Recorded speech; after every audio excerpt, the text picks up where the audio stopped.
Hi, I'm Johnny. You're watching A View to a Grill, and today it's a Sicilian style New York strip, all grilled on the Weber kettle. Let's get started.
Let's go ahead and put some of this lemon lime chimichurri sauce that we made earlier.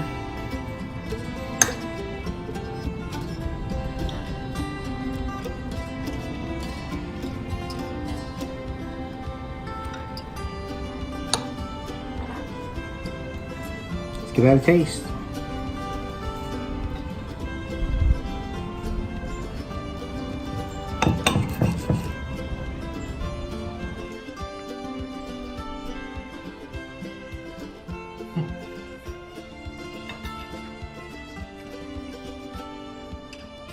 There ain't nothing wrong with that.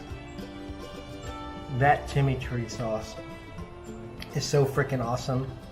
You gotta try it. Thank you for watching A View to a Grill, and I'll see you next time.